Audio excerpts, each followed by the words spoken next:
देशात लोकसभा निवडणुकांचं वारं सुरू आहे. मात्र यंदाच्या निवडणुका या चांगल्याच गाजणार आहे. त्याचं कारण आहे अनेक ठिकाणी उमेदवारांबरोबरच वरिष्ठ नेत्यांची प्रतिष्ठा पणाला लागली आहे. याचंच एक उत्तम उदाहरण म्हणजे शिर्डी लोकसभा मतदारसंघ. कारण राज्याच्या राजकारणातील दोन ज्येष्ठ नेते, यामध्ये माजी महसूल मंत्री बाळासाहेब थोरात तर दुसरीकडे मंत्री राधाकृष्ण विखे पाटील यांची प्रतिष्ठा पणाला लागली आहे. महाविकास आघाडीचे भाऊसाहेब वागचौरे आणि महायुतीचे सदाशिव लोखंडे हे जरी उमेदवार असले तरी खरा सामना विखे विरुद्ध थोरात असाच आहे. राजकीयदृष्ट्या बलाढ्य असलेल्या दोन्ही नेत्यांची धावपळ हा आपला बालेकिल्ला शाबूत ठेवण्यासाठीच आहे.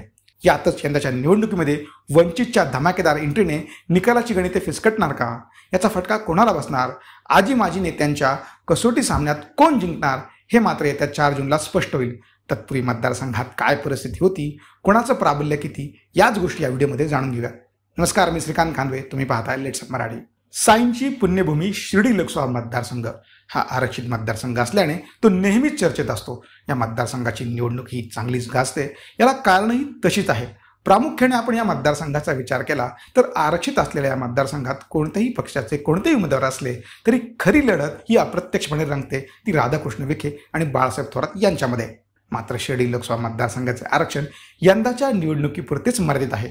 पुढच्या पंचवार्षिकेला हा मतदारसंघ खुलावणार आहे. यामुळे यंदाच्या निवडणुकीत वंचितने चांगला जोर लावला आहे. वंचितच्या व नाराज बौद्ध समाजाच्या मतांचा फटका कोणाला किती बसणार, तसंच निवडणुकीत कोण कोणाला मदत करणार हे पाहणं देखील तितकंच महत्त्वाचं ठरणार आहे. मातब्बर नेत्यांचे विधानसभा मतदारसंघ. पूर्वीचा कोपरगाव आणि आत्ताचा शिर्डी लोकसभा मतदारसंघाचा आढावा घेतला असता गेली अनेक वर्षे या मतदारसंघावर काँग्रेसचं वर्चस्व आहे. प्रामुख्याने दिवंगत काँग्रेस नेते बाळासाहेब विखे पाटील आणि भाजप नेते राधाकृष्ण विखे पाटील हे मोठे नेते याच मतदारसंघातले. 2009 मध्ये मतदारसंघ फेररचनेत शिर्डी हा लोकसभा मतदारसंघ अनुसूचित जातीसाठी राखीव झाला.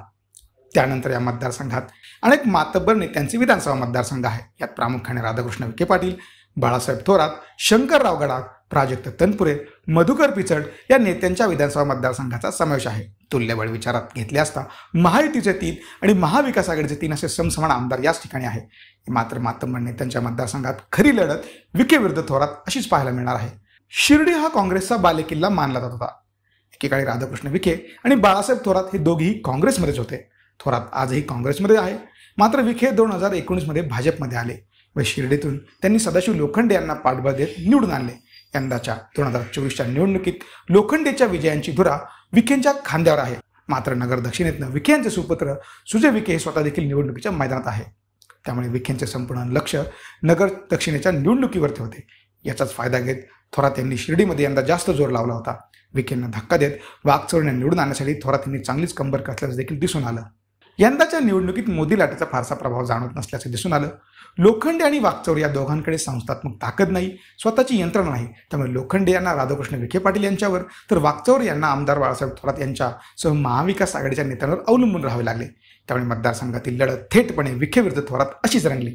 मात्र यंदाच्या निवडणुकीत लोखंडेंवर असलेली नाराजी तर विखेंचे शिर्डीवरील सुटलेली पकड याचा फटका महायुतीला बसला आणि या मतदारसंघात पुन्हा थोरातांचे प्राबल्य दिसून आलं. एकंदरीत मतविभागण्याचा फटका कोणाला बसणार? शिर्डीमध्ये शिवसेनेच्या 2 गटाबरोबर वंचितच्या एंट्रीने तिरंगी लढत झाली. शिवसेनेच्या शिंदे गटाकडनं लोखंडे तर महाविकास आघाडीनं वागचौरे हे रिंगणात होते. मात्र गेली अनेक वर्षे काँग्रेससोबत असलेला उत्कर्ष रूपवते या शिर्डीमधून लोकसभा लढवण्यासाठी इच्छुक होत्या. मात्र उमेदवारी डावलली गेली आणि त्यांनी वंचितकडनं रिंगणात एंट्री घेतली. यामुळे ही लढत तिरंगी झाली आणि मतविभागण्याचा फटका बसणार अशी चर्चा रंगू लागली. बौद्ध समाजासह मुस्लिम समाजाकडनं वंचितच्या उमेदवाराला मोठा पाठिंबा मिळाला. रूपवते या काँग्रेसमधून बाहेर पडल्याने वागचौरे यांना मिळणारी मतं विभागली गेली अशी देखील चर्चा रंगली. वंचितच्या नाराज व बौद्ध समाजाच्या मतांचा फटका कुणाला किती बसणार, तसं निवडणुकीत कोण कोणाला मदत करणार हे येणाऱ्या निकालातून स्पष्ट होईल.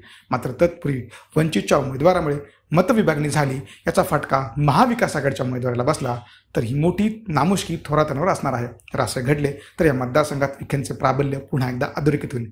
शिर्डी मतदारसंघात नक्की काय होणार, तुम्हाला काय वाटतं, आम्हाला कमेंट करून नक्की सांगा. तसंच ही माहिती तुम्हाला कशी वाटली आम्हाला कमेंट करून नक्की सांगा. लेट्स अप चॅनल असेच नवनवीन माहितीपूर्ण व्हिडिओ पाहण्यासाठी आमच्या सर्व सोशल मीडिया प्लॅटफॉर्मला फॉलो करायला विसरू नका. धन्यवाद.